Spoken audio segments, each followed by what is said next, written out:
Comment est-ce que j'ai appris l'espagnol?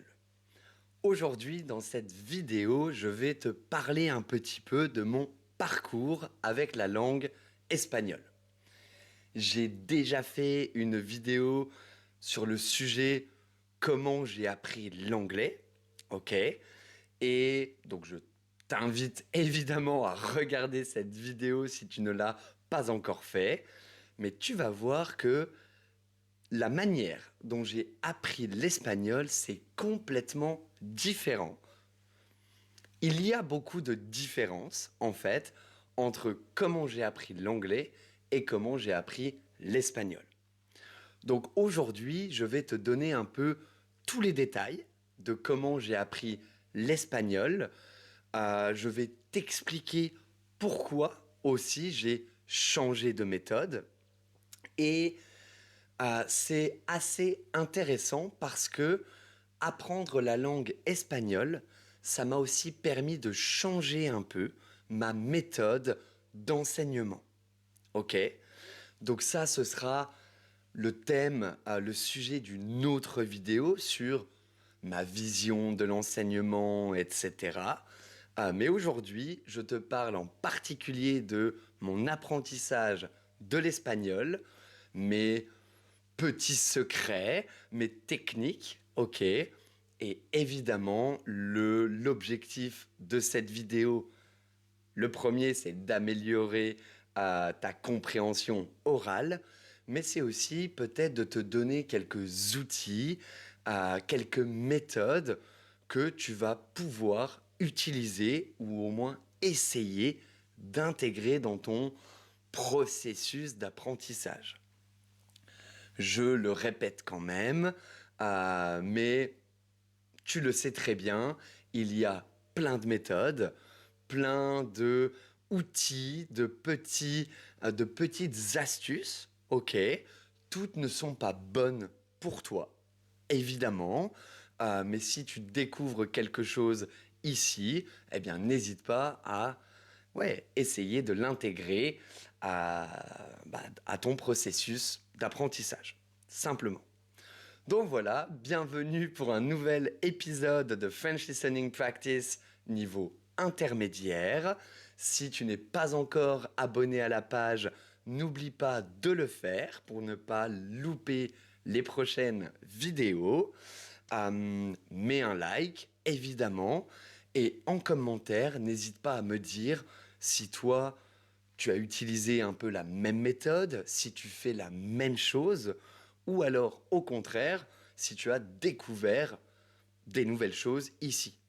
Et si tu as d'autres astuces, partage-les. Ça nous intéresse tous, nous qui apprenons les langues étrangères. Ok, donc avant toute chose, je vais donner un peu de contexte.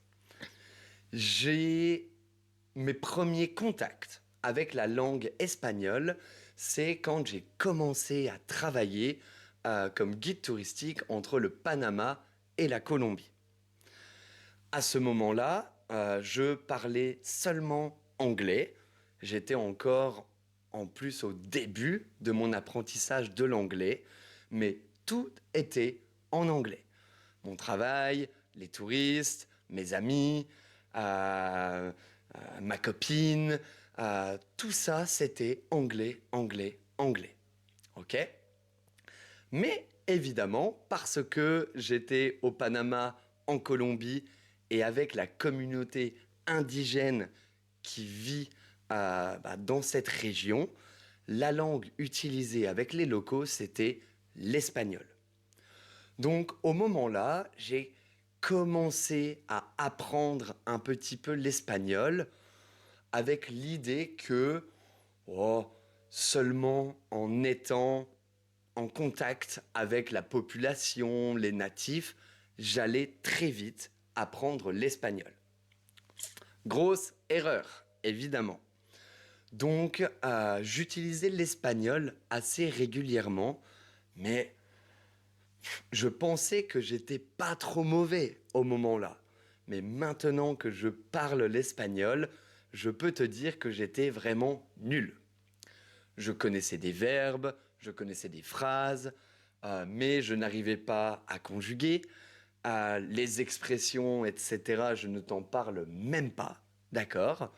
Mais c'était largement suffisant pour le peu de fois où j'avais besoin d'utiliser l'espagnol.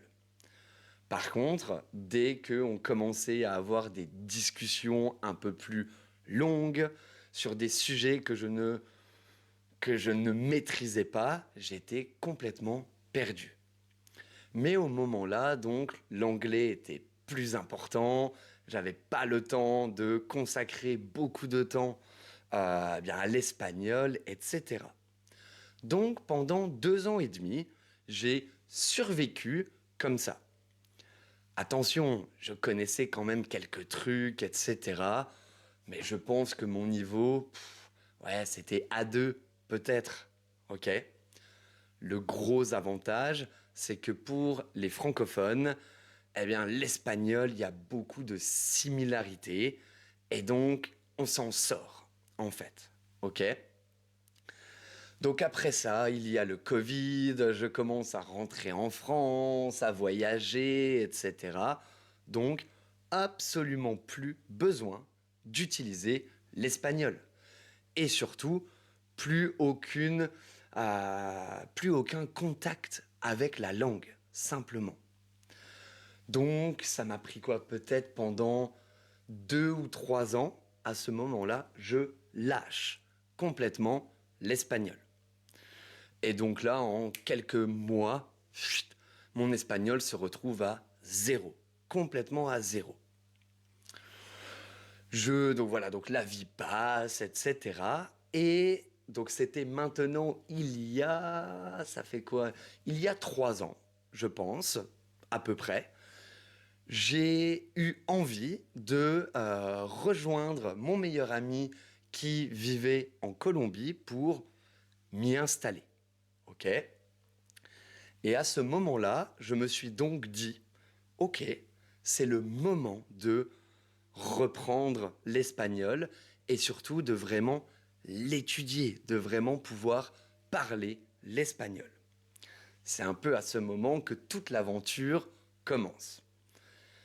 Pour moi, c'est impensable, vraiment, de me dire, ok, je vais aller vivre pendant plusieurs années dans un pays sans parler la langue. Ok. Ça va être peut-être un peu dur ce que je vais dire, mais je trouve ça un tout petit peu irrespectueux. D'accord? Quand ça fait plusieurs années que tu es dans un pays, tu dois pouvoir quand même communiquer, peut-être pas parler couramment la langue, ok? Parce que voilà, c'est difficile de parler couramment une langue. Mais tu dois faire l'effort d'apprendre, d'étudier et d'essayer. Ok. En plus de ça, on en a déjà parlé des dizaines de fois sur cette chaîne, mais quand tu parles la langue dans un pays étranger, ton expérience, elle change, le contact avec les locaux est incroyable. Donc voilà. Donc pour tout ça, je me suis dit, c'est obligé, avant d'aller en Colombie, de repartir en Colombie, je dois maîtriser la langue espagnole. Donc c'est à ce moment-là que j'ai euh, commencé, vraiment recommencé mon aventure avec l'espagnol. Voilà, ça c'était pour le contexte un peu de l'histoire. Maintenant, qu'est-ce que j'ai fait concrètement? Qu'est-ce qui a marché? Qu'est-ce qui n'a pas marché? Le gros avantage, c'est que à ce moment-là, j'étais déjà tuteur de français langue étrangère depuis plusieurs années. Donc j'avais une bonne idée de ce qui fonctionne et ce qui ne fonctionne pas trop parce que j'avais déjà eu des centaines d'étudiants. Et j'avais une idée très précise de comment je voulais apprendre l'espagnol. Donc voilà ce que j'ai fait. Tout de suite, j'ai repris des cours euh, avec des tuteurs, des tutrices d'espagnol. Évidemment, j'ai ciblé des tuteurs colombiens parce que je voulais m'habituer à l'accent, apprendre les expressions, le slang de Colombie en particulier. Ok? Jusque-là, ça a du sens. Les gros avantages de commencer tout de suite avec un tuteur, c'est que, il va te guider un petit peu. Ok?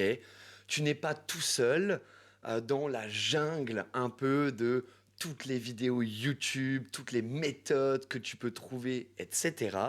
Non, tu es avec un professionnel qui a déjà fait ça. Et donc ça, c'est rassurant et ça te donne un peu de méthode. Et aussi le feedback que tu as en instantané pour progresser dans une langue, c'est juste incroyable. Ok? Donc ça, c'était ma première étape.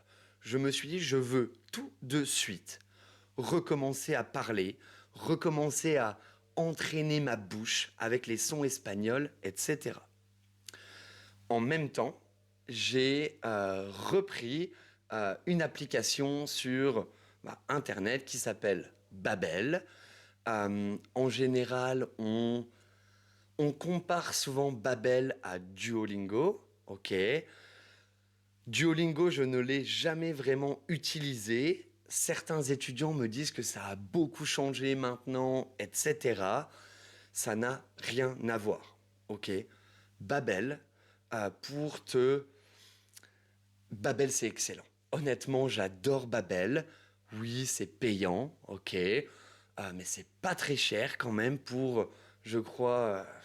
moi, je vais pas faire la pub de Babel, on s'en fiche de toute façon. Mais Babel, c'est excellent pour commencer à accumuler du vocabulaire, mais aussi à travailler un peu sur la grammaire, sur les phrases que tu dois savoir, etc. Et en fait, cette combinaison-là, pour moi, elle était super importante. Rappelle-toi, quand j'ai appris l'anglais, donc j'étais dans une famille, j'étais au pair, etc. Et en fait, ce que je faisais, c'est que j'utilisais Babel et tous les mots que j'apprenais, les phrases, etc., je pouvais les réutiliser immédiatement. Eh bien, c'était mon objectif. Donc là, je prenais 2 ou 3 heures de conversation par semaine. C'est beaucoup, mais je voulais que ce soit intensif, je voulais progresser beaucoup au début. Donc, cette petite combinaison, elle me permettait de apprendre un peu de grammaire, un peu de conjugaison, du vocabulaire, de le tester, de l'utiliser pendant mes cours avec mes tuteurs. Et là, j'avais des corrections immédiates. Et quand tu es dans ce processus, tu as plein de questions pendant tes conversations avec ton tuteur. Ah, mais pourquoi c'est ça? Ah, mais pourquoi il y a ça? C'est quoi cette conjugaison? Etc. Donc ça, c'était les premières étapes. OK? Cette phase-là, elle a duré 6 mois pour moi. Donc c'est 6 mois intensifs, c'est clair, mais j'avais comme objectif de retourner vivre en Colombie après 6 mois. Donc je voulais faire le plus de travail possible, le plus vite possible. Ok? Et ça a plutôt bien marché. Ce qui était le plus dur pour moi, c'était les conjugaisons en espagnol. Même si entre le français et l'espagnol, on utilise presque les mêmes temps pour exprimer les mêmes choses, les conjugaisons en espagnol, un cauchemar. Un cauchemar. Et c'est là que j'ai réalisé que pour les étudiants de la langue française, etc., ça devait être une galère aussi. Ok? Mais bon, je ne t'apprends rien en te disant que les conjugaisons, quand on apprend une langue, c'est quand même super utile et super important. Mais donc voilà, en 6 mois, j'étais en France, je prenais 3 heures de cours par semaine et j'utilisais l'application Babel pour me faire progresser un peu en dehors des cours. Il y a un détail que je ne t'ai pas donné ici et qui est ultra important. Apprendre le vocabulaire. Alors c'est génial. Tu découvres plein de choses, tu utilises ça avec ton tuteur. Ton tuteur, il te corrige, il te donne des variantes, des manières plus naturelles, plus adaptées au pays où tu veux aller vivre. Mais comment est-ce que tu apprends ça? Comment est-ce que tu es réellement capable de apprendre, savoir quand l'utiliser et réutiliser ça? Quand j'apprenais l'anglais, c'était ultra facile parce que j'étais obligé de parler anglais. Il n'y avait que des anglophones. Donc, ça, c'est le meilleur combo, la meilleure combinaison possible quand tu apprends une langue. Ok? Ça veut dire que j'apprenais, j'utilisais et j'intégrais comme ça. Ok? Là, je n'avais pas cette exposition à la langue espagnole. Donc, ce que j'ai fait, c'est que j'ai commencé à utiliser des flashcards. Ok? Et ça a été un vrai game changer dans mon apprentissage. Parce que en utilisant des flashcards tous les jours, tu maintiens tout dans ton cerveau. Tu continues à voir les mots, les expressions que tu as apprises. Ça veut dire que tu ne les oublies pas. C'est beaucoup de travail parce qu'il faut euh, ajouter chaque flashcard manuellement dans ton application, etc. Ça prend du temps. Vraiment, ça prend du temps. Par contre, les effets de ça, c'est que en 2 semaines, ce que tu as appris il y a 2 semaines, 2 semaines après, tu peux l'utiliser. Tu sais le reconnaître, tu t'en souviens et tu sais l'utiliser. Et en fait, cette combinaison des trois éléments-là, elle m'a fait progresser super rapidement. Je pense qu'en 6 mois, j'avais un bon B1, un petit B2, ok, pour me rassurer un petit peu. Mais donc, je pouvais communiquer, je connaissais les temps, je faisais plein d'erreurs, ok, mais voilà, j'avais atteint quand même mon objectif en 6 mois. Maintenant, quand j'apprends une langue, c'est pas pour être B1 ou B2, ok? Ça, c'est impossible pour moi. Si j'apprends une langue, je veux la maîtriser. Je veux pouvoir parler sans problème. Je veux pouvoir regarder des films dans la langue, écouter la radio, être avec les locaux, les natifs, etc. Et donc B1, B2, B2, on pourrait dire que c'est suffisant, ok. B1, absolument pas. Donc ouais, donc j'avais encore beaucoup de travail à faire. J'avais déjà bien bossé, ok. Mais il me restait encore plusieurs étapes à faire. Et là, c'est là où j'ai beaucoup, beaucoup de chance parce que quand on apprend une langue et qu'on veut passer du B2 au C1, au C2, etc., pour moi, personnellement, la meilleure méthode, la plus efficace, alors que c'est quand même très très long et ça demande beaucoup de volonté et de sacrifice, c'est d'aller dans le pays. Ok? Je crois que j'en ai déjà parlé dans d'autres vidéos, de quand on est expat, comment utiliser le fait d'être expat pour améliorer ta langue, continuer à apprendre, etc. C'est pas facile, etc. Mais bon, voilà, c'était l'objectif. Donc je suis arrivé en Colombie, et là c'était un peu la douche froide quand même, ok? Je m'en sortais, ok? Je pouvais survivre, mais j'ai très vite réalisé, où je me suis très vite rendu compte de mes limites, des limites de mon espagnol. Et là, concrètement, j'étais, face à deux choix. Soit, tant pis, j'arrête là, je garde mon niveau, et petit à petit, en parlant, en écoutant, je vais m'améliorer. Ou alors, ok, je vois qu'il me manque beaucoup de choses. Est-ce que je continue? Est-ce que je remets de l'intensité dans mon apprentissage? Et là, j'ai encore une fois eu quand même beaucoup de chance parce que mon meilleur ami qui était en Colombie, eh bien lui, il connaissait déjà des locaux, etc. Et donc très vite, ça a été un petit peu le baptême du feu pour moi, d'accord? Parce que immédiatement, je me suis retrouvé entouré de locaux, de natifs, de la d'hispanophone, etc. Donc, grosse douche froide, comme je t'ai dit, parce que waouh, là, je suis perdu, j'arrive pas à parler, je comprends pas tout, etc. Mais aussi, énorme source de motivation. Parce que à chaque fois que je faisais une erreur, à chaque fois qu'il y avait quelque chose que je ne comprenais pas, je le notais, je demandais. Voilà, ça peut être très décourageant au moment-là, vraiment. Là, c'est très décourageant, mais c'est le moment où il ne faut rien lâcher, et c'est ce que j'ai fait.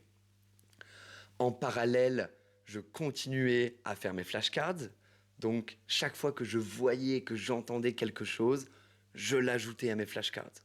Je continuais à prendre des cours d'espagnol, donc génial parce que eh ben, les tuteurs, ils sont là aussi pour te garder motivé, pour t'expliquer que ça fait partie du processus, etc.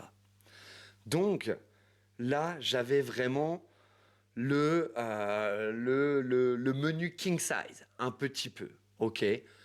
Cours d'espagnol 2 fois par semaine. Flashcards tous les jours. Tous les jours. Plus une source presque infinie, un contact quotidien avec la langue espagnole. Et alors là, c'est le moment où pendant combien de temps? Allez, je vais dire 6 mois, j'ai fait un joli bond en avant, d'accord? Et vraiment, au bout de 1 an, je me sentais quand même beaucoup plus à l'aise, d'accord? Donc, au final, je pense qu'en 2 ans, d'accord, en 2 ans, j'étais arrivé à un niveau courant mais basique, mais courant quand même en espagnol. C'est plutôt excellent, ok? Quand je vois le temps que ça peut prendre pour apprendre une langue, etc., je me dis que 2 ans pour la maîtriser, c'est quand même pas mal. Évidemment, toutes les années qui ont suivi, où j'étais en Colombie, j'ai continué ce processus. Avec des hauts et des bas, hein, c'est évident, d'accord, mais je n'ai jamais vraiment lâché. J'ai toujours continué à étudier, etc., parce que j'étais dans le pays.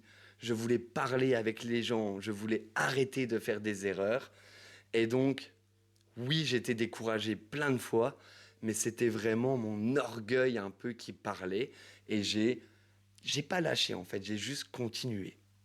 Et donc ce combo-là, ok, vraiment, d'avoir une source, un contact avec la langue. Si tu n'es pas dans le pays, ça va passer par des vidéos YouTube comme celle-ci, des films, des musiques, des voyages de temps en temps, applications d'échange de langue que j'ai fait un petit peu aussi. Je ferai une vidéo là-dessus parce que mon expérience n'était pas très concluante pour rester poli. Mais voilà, c'est la première chose à faire, se mettre en contact avec la langue. Et par contre, ce que beaucoup de gens ne font pas assez bien ou pas assez régulièrement ou pas avec la bonne méthode, c'est comment tu donnes de la valeur à ce contact, à cette exposition à la langue. Flashcards, petite application pour voilà un peu de grammaire, etc. Des tuteurs. Et là, le top du top, aller vivre comme expat dans le pays. Se faire des amis, faire des erreurs. Voilà. Voilà, simplement. C'est comme ça que j'ai appris l'espagnol. Avant ça, à l'école, moi, j'ai fait italien et même un peu de chinois aussi. Donc l'espagnol, je n'y avais jamais touché avant. Donc voilà, il n'y a rien de magique, ok? Je suis sûr que tu as déjà entendu cette méthode, mais là tu as l'exemple que ça peut fonctionner, ok? Encore une fois ici, tout n'est pas bon à prendre. J'ai des étudiants qui ne travaillent pas du tout comme ça, d'accord? Et qui maîtrisent très bien le français maintenant. Mais c'est ce qui s'est passé pour moi. Beaucoup d'expositions, beaucoup de travail personnel et régulier aussi. Et après ça, vraiment l'expérience de la vie, concrètement. Se faire des amis, faire des erreurs aux aéroports, dans les administrations, dans les magasins, mais ne pas se laisser couler un petit peu et toujours se dire que demain ce sera meilleur simplement. Mais donc en quelques années, donc 2, 3 ans, eh bien j'ai réussi à maîtriser la langue espagnole. Je fais encore des erreurs, c'est clair. Il m'en manque encore un petit peu, ok, pour vraiment me sentir à l'aise à 100%. Mais je n'ai jamais arrêté les flashcards, les cours avec mes tuteurs, qui sont maintenant mes amis, etc. Je parle régulièrement avec mes amis en Colombie, en Espagne, etc. Et tout ça, c'est ma méthode. En fait, c'est comme ça que j'ai simplement appris l'espagnol. Ok? Donc voilà, j'espère que ça a pu être utile pour toi. C'est possible, en tout cas, d'apprendre une langue, d'arriver au niveau C1 dans une langue. C'est tout à fait possible. C'est surtout une question de méthode, de motivation et de régularité, pour être honnête. Et personnellement, je pense qu'on n'arrête jamais vraiment d'apprendre une langue étrangère. Ok? Donc voilà, continue en tout cas dans ton voyage, dans ton processus. Bravo déjà d'en être arrivé là parce que c'est pas rien, ok, d'être intermédiaire dans une langue étrangère. Continue, ne baisse pas les bras. Si tu as des questions, si tu as d'autres astuces, d'autres méthodes, partage-les en commentaire. On y répondra. Merci beaucoup. Mets un like, abonne-toi, prends soin de toi et on se voit la semaine prochaine. Ciao!